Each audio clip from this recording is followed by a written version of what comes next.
Então, nós vamos continuar nossa aula.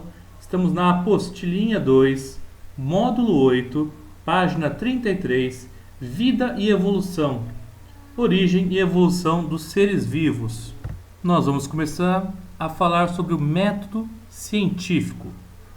São etapas que um cientista, que um pesquisador segue para chegar a um determinado resultado, tá? Uma conclusão. Primeiro passo, o pesquisador tem que fazer observações, tá? Ele tem que observar um fenômeno. Esse fenômeno se repetindo várias e várias vezes. Por exemplo, ao furar a ponta dos dedos com uma agulha, tá? O observador vê isso, o pesquisador vê isso várias vezes. Então, essa vai ser nossa observação. Segundo, elaboração do problema. Fase de questionamento. Nessa etapa, o cientista ou pesquisador elabora perguntas sobre o fenômeno. Por exemplo, será que toda vez que eu furar o dedo com uma agulha, vai sair sangue? Será que toda vez que eu furar o dedo com uma agulha, vai doer? Será que se eu furar o dedo de outra pessoa, vai acontecer a mesma coisa? Então, ele vai fazer agora várias perguntas. Então, ele vai criar algumas hipóteses. Tá? Não apenas uma, pode criar várias. Tá? É o nosso terceiro passo. Criação de hipóteses. As hipóteses têm como objetivo explicar as observações. E, por fim, tá? Por isso, nas tentativas de desvendar o fenômeno, mais de uma hipótese pode ser formulada. Quarto, experimentos. Então, você vai ter que ir para a parte prática e fazer os experimentos. A atividade experimental avalia o sistema em estudo e verifica as condições práticas para que o fenômeno ocorra e possa ser reproduzido. Então ele vai ver, por exemplo, no nosso caso, qual dedo vai sair mais sangue, qual dedo vai doer mais, a nossa picadinha com a agulha. Então serão vários experimentos.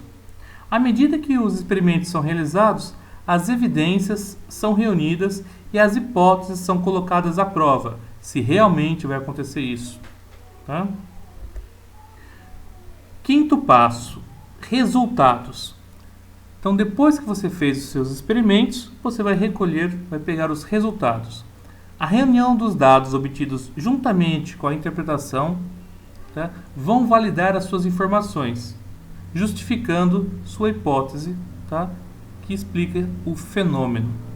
Nessa etapa, os resultados são utilizados para rejeitar ou modificar as hipóteses, pois ela pode coincidir com os resultados obtidos. E com base nos resultados, tá, nós chegamos na nossa conclusão. Ok? Então, com base na observação, formulação de hipóteses, experimentos e resultados obtidos, é possível que se construa uma teoria, lei ou princípio para expandir o conhecimento adquirido e aplicá-lo em outras situações. Bom, podemos criar então nossa teoria que explica a observação feita e permite prever novos acontecimentos. Tá? Podemos fazer leis relacionadas matematicamente às grandezas estudadas, tá, nos experimentos. Esse é o método científico. São etapas que um pesquisador pode seguir para chegar ao seu conhecimento científico. Essas etapas podem ser feitas de diferentes maneiras, tá? Mas o importante é que o conhecimento científico é adquirido depois de fazer experimentos, tá? E coletar dados. Aqui eu tenho um fluxograma, tá? Mostrando para vocês o método científico. Faça uma pergunta, faça uma pesquisa, elabore uma hipótese, teste com um experimento. O procedimento que você fez funcionou? Se sim, você continua, analisa os dados e esboça uma conclusão. Se o seu experimento não funcionou, você volta, tá, e faz um novo experimento. E aí nós temos um caminho, um fluxograma para seguir para chegar então no final, onde nós temos uma teoria ou uma lei, como nós estudamos no slide anterior. O método científico ele vai ser estudado melhor lá no primeiro colegial, ok? As 2 primeiras aulas de química é sobre o método científico. Então, são 2 semanas de aulas sobre método científico. Hoje a gente só está falando que ele existe, tá? E que ele é uma sequência de etapas que deve ser seguido. O que eu queria que vocês fizessem é anotar. Toda vez que tem essa marquinha, anota aí. Gostaria que vocês pegassem um post-it, o caderno, a apostila e escrevessem, porque é importante para nós chegarmos nos exercícios e conseguir resolvê-los. Então vamos lá. A importância de aplicar o método científico às questões polêmicas é porque, com o método científico, é possível comprovar as ideias e hipóteses e deixar o achismo de lado. Então, algumas pessoas falam assim, eu acho que isso é melhor, sem nenhuma comprovação científica. Tá? Não usou o método científico, não tem dados reais. Por isso, pessoal, que é importante seguir, tá, as orientações médicas, as orientações, tá, de especialistas, pois eles seguiram esse método científico e têm conclusões e resultados verdadeiros.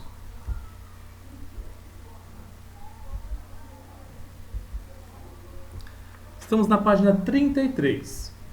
Tem 2 exercicinhos para vocês fazerem aí. No início dos estudos de ciências, você estudou sobre a importância do método científico, ou seja, sobre os passos que devem ser seguidos e respeitados para se comprovar e testar ideias e hipóteses. Pensando sobre esse aspecto, procure explicar como teria surgido a vida em nosso planeta. Você não precisa pesquisar e achar a resposta certa. Aqui é com os conhecimentos que você tem agora, tá bom? Pensando sobre esse aspecto, procure explicar como teria surgido a vida em nosso planeta. Tá? Não tem certo e errado, eu quero que vocês coloquem a opinião de vocês. Depois, na nossa aula ao vivo, a gente conversa sobre o que vocês responderam aí. A ideia que você mencionou no item anterior foi retirada ou baseada em que fonte? Você aprendeu isso na escola, com seus pais, tá? Em discussões com colegas, livros, revistas, filmes, TikTok? Onde foi que você retirou essas informações? De novo, não tem resposta certa ou errada. É para escrever da onde você retirou as suas ideias. Então, vamos lá. Tem 2, anota aí. Então, prepare. As 2 principais ideias sobre a origem da vida são a biogênese, tá, e a abiogênese. Para a comprovação de qualquer teoria, deve-se seguir alguns passos, como vimos anteriormente. Esses passos são chamados de método científico. Hoje, o método científico está em evidência na mídia, pois alguns influenciadores tentam argumentar e desacreditar resultados obtidos pelo método científico usando sua opinião. Então você não pode, tá, argumentar contra resultados científicos dando apenas a sua opinião, tá, com esse seu achismo. Perfeito? Então nós vamos estudar essas 2 principais ideias sobre a origem da vida. A biogênese e a abiogênese.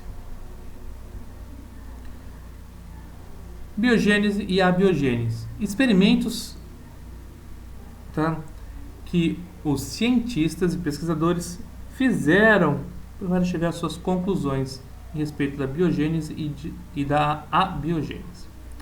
As ideias sobre a origem da vida foram muito discutidas por filósofos e cientistas, mas sempre tiveram como base 2 teorias. A teoria da abiogênese, na qual se acreditava que a vida teria surgido da matéria sem vida. Eu sei que parece estranho, mas o exemplo que eu vou te dar é o exemplo mais comum que tem nos livros e nas aulas online. A ideia era essa, ó. Se você pegar uma camiseta suada e sujar ela com um pouquinho de farelo de trigo, farinha, e deixar no canto da sua casa, de preferência num lugar escuro e úmido, a teoria da abiogênese diz o seguinte, que dali vai sair espontaneamente um rato. O rato vai se criar naquele local, naquela sua camiseta suja, naquele canto úmido. Parece idiotice agora, né? Mas lembre que essa ideia surgiu há vários anos atrás, há vários séculos atrás. A teoria da biogênese, na qual só seria possível o aparecimento de um ser vivo a partir de outro pré-existente. Tá bom? Dizer que naquele meio lá, naquela camiseta suja com farelo de trigo, seria um ponto ideal para outro ratinho chegar até lá, tá? E criar novos ratinhos, tá? Ter filhinhos ali e usar aquilo lá como casa. Então, não surgiu espontaneamente, ele veio de algum lugar. Essa é a teoria da biogênese. A palavra biogênese ou abiogênese, né? O A é um prefixo de negação, o bio significa vida e o gênese início ou origem. Tá? Anota aí. Os experimentos realizados a favor da teoria da biogênese foram os experimentos, tá, de Redd, Spallanzani e Pasteur. Sim, é o mesmo do leite pasteurizado, pessoal. Eu coloquei essas duas colunas, tá? Um falando da abiogênese e o outro falando da biogênese, para comparar. A biogênese e a biogênese. Um ser vivo pode surgir de algo vivo, tá?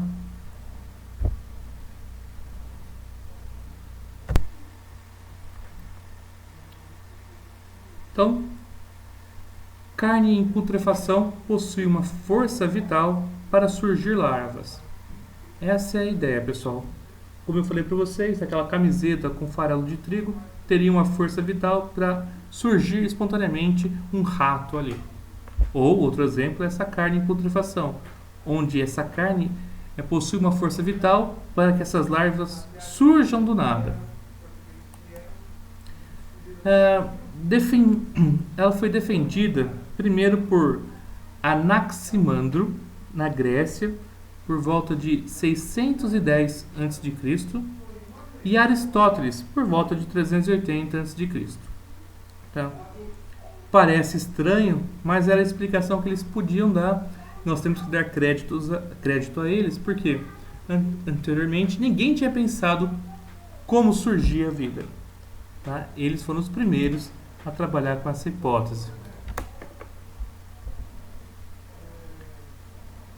Então, existia aí um princípio ativo, algo que fazia surgir vida a partir do nada, tá?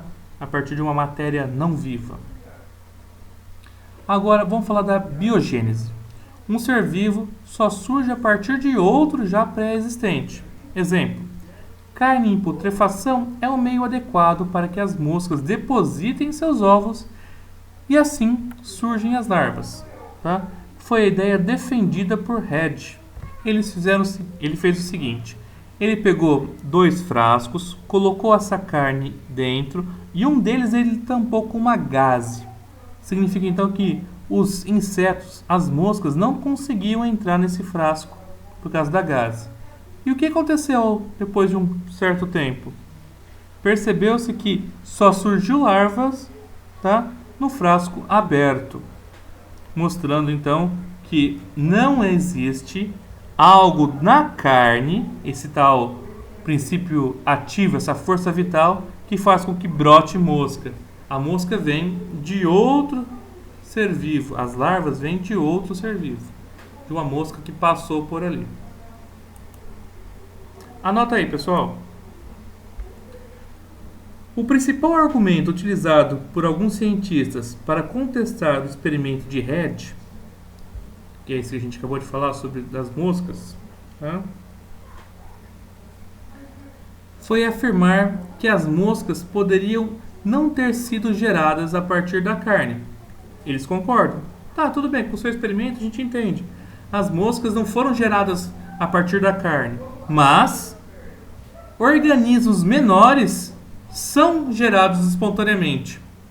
Então, esse foi o argumento utilizado para contestar o experimento de Red. Seres vivos, a gente até concorda, seres vivos grandes, tá? A olho nu, pode não ter surgido espontaneamente, mas os seres microscópicos surgem espontaneamente. Esse foi o argumento, tá? Para contestar o trabalho de Red. Porém, um dos cientistas que questionaram o trabalho de Red foi o Needham. Então, ele dizia que os micro-organismos eles poderiam surgir espontaneamente. Porém, Spallanzani disse que não, que nem os organismos macroscópicos, os grandes, nem os microscópicos, tá, surgem espontaneamente. Isso foi uma disputa entre esses dois cientistas.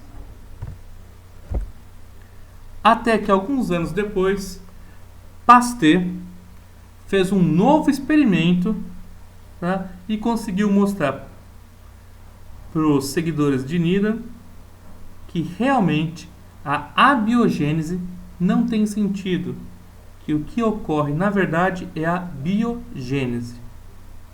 Nós vamos falar um pouco de cada experimento agora, importante. Para que houvesse uma situação ou ideia na qual as pessoas pudessem apoiar-se e acreditar, alguns cientistas desenvolveram seus experimentos. O primeiro deles foi desenvolvido no século XVII pelo médico italiano Francesco Redi. Nesse experimento, ele utilizou 2 frascos com carne fresca, deixando um deles aberto e cobrindo o outro com gás. As moscas surgiram no frasco aberto, mas no outro com gás nada aconteceu. Mostrando então que não existia uma força vital na carne que gerava espontaneamente, tá, as larvas das moscas. Porém, vários cientistas ainda afirmavam que a crença era verdadeira na abiogênese. Então, outro cientista italiano, Lazzaro Spallanzani, se dispôs a fazer outro experimento. Ele ferveu o caldo de carne durante várias horas, destruindo assim todos os micro-organismos presentes. Antes de interromper a fervura, ele colocou uma rolha, tá, em alguns frascos e deixou outros abertos. O resultado foi que nenhum micróbio apareceu nos frascos que foram fechados enquanto ainda ferviam. Os micróbios surgiram apenas nos frascos que permaneceram abertos enquanto esfriavam, mostrando então que nem os micro-organismos surgem espontaneamente. Anota aí. O principal argumento utilizado por alguns cientistas para contestar o experimento de Spallanzani foi dizer que os frascos fechados não permitiam a entrada de ar, o que provoca a morte, então, dos seres vivos que estavam ali prontos para eclodir. Então a ideia era, não dá para confiar no experimento do Spallanzani porque ele deixou, tá, o frasco fechado e não tinha entrada de oxigênio. E foi aí que Pasteur apareceu e mostrou realmente que a abiogênese era falsa. Como que o Pasteur fez isso? Vamos lá. Ainda assim, alguns cientistas criticaram seu experimento, alegando que não havia entrada de oxigênio nos frascos arrolhados, ou seja, com rolhas. Foi então que no século XIX, Louis Pasteur repetiu o experimento de Spallanzani, utilizando-se de um frasco com gargalo retorcido no qual permitia a entrada de oxigênio, mas impedia a entrada de poeira e micróbios. Após alguns dias, ele quebrou o gargalo de alguns frascos, permitindo a entrada desses agentes externos. Pasteur demonstrou assim que os micro-organismos estavam no ar e não se formavam a partir do caldo. Assim, parece difícil de entender, mas eu vou explicar para vocês. Ao invés de colocar uma rolha, ele fez essa haste bem longa, tá bom? Esta haste longa, tá, ficava úmida. Então, os micro-organismos que tentavam entrar por esse orifício ficavam presos nessa umidade e não conseguiam chegar até o caldo de carne. Desculpa, pessoal. E aí? Não pode mais falar que não entrava oxigênio, porque o oxigênio entrava. Foi então o chute, tá, que deu fim à ideia da abiogênese. Por quê? Quebrando esse gargalo aqui próximo da entrada, esse frasco, que antes não tinha, tá, micro-organismos crescendo, agora está crescendo. Mostrando então que é no ar, tá, que vem esses micro-organismos e ele não surge espontaneamente. Anota aí. O objetivo dos experimentos desenvolvidos por Head, Spallanzani e Pasteur era provar que a abiogênese estava errada. Para isso, foram necessários experimentos diferentes que demonstraram, tá, cada vez mais um controle maior sobre os possíveis crescimentos de micro-organismos por contaminação externa. Então nós tivemos uma evolução dos experimentos. Primeiro foi tampando com uma gás, depois foi fervendo, depois foi fazendo com essa haste longa, tá? Tentando eliminar todas as possibilidades que a abiogênese dava para explicar aqueles fenômenos do aparecimento das larvas. Anota aí. Uma dúvida comum entre os alunos é saber qual é a diferença entre a experiência de Pasteur e o de Spallanzani. Lembra que Spallanzani colocou uma rolha e Pasteur usou um tubo comprido. Bom? Então vamos lá. Pasteur não arrolhou os frascos sob fervura, apenas colocou um tubo curvo em forma de S que impedia a passagem de poeira, tá, com os micro-organismos. Com esse experimento, ele conseguiu provar que não há vida por geração espontânea e que Head e Spallanzani estavam corretos e que Needham que estava errado.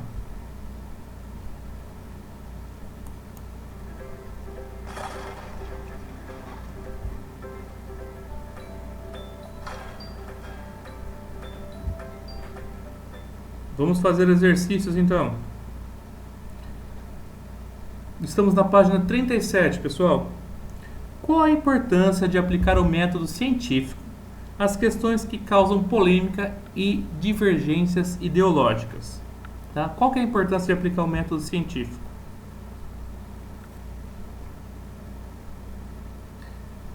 Sugiro então que você pause o vídeo, procure nas suas anotações a resposta para isso.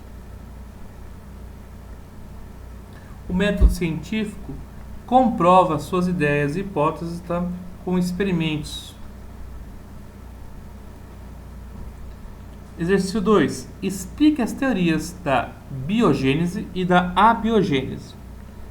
Pausa, vai lá nas suas anotações ou volta o slide se você quiser, tá? E procura então essa definição, essa explicação. Na teoria da abiogênese, acreditava-se que a vida teria surgido da matéria sem vida, e na teoria da biogênese, acreditava-se que só seria possível o aparecimento de um ser vivo a partir de outro pré-existente. Certinho? Próximo exercício. Qual o objetivo dos experimentos desenvolvidos por Head, Spallanzani e Pasteur? Qual era o objetivo desses experimentos? E por que foram necessários 3 experimentos para atingir o mesmo objetivo? Primeira parte da resposta. Provar que a teoria da abiogênese estava errada. Então, Red, Spallanzani e Pasteur queriam provar que a teoria da abiogênese era errada.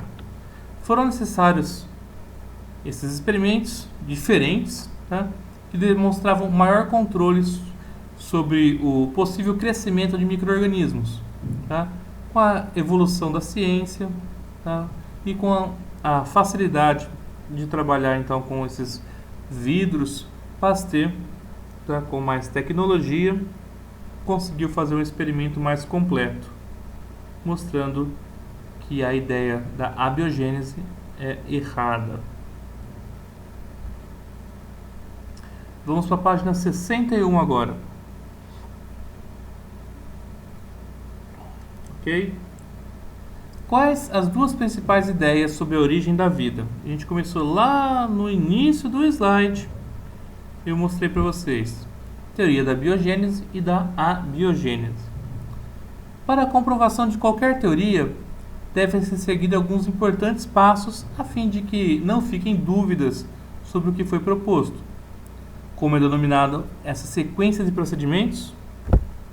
É o método científico. Quais foram os experimentos realizados a favor da teoria da biogênese? Os experimentos de Red, Spallanzani e Pasteur.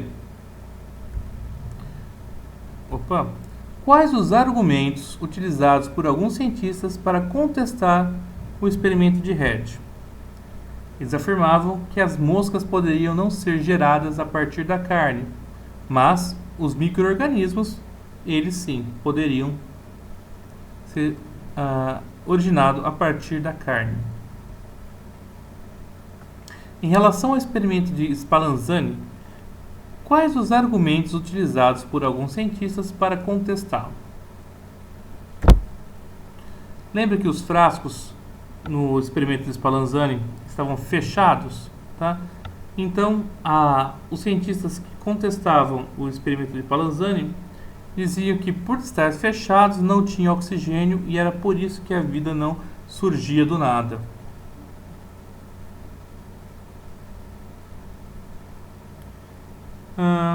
Próximo. Qual a diferença entre a experiência de Pasteur e de Spallanzani? Nós já falamos sobre isso. Pasteur não arrolhou, não colocou rolha nos seus frascos, tá? Ele apenas colocou um tubo mais longo em formato de S, que impedia a entrada dos micro-organismos. E com esse experimento, a importância dele, tá? Com esse experimento ele conseguiu provar que não há vida por geração espontânea e que Red e Spallanzani estavam certos.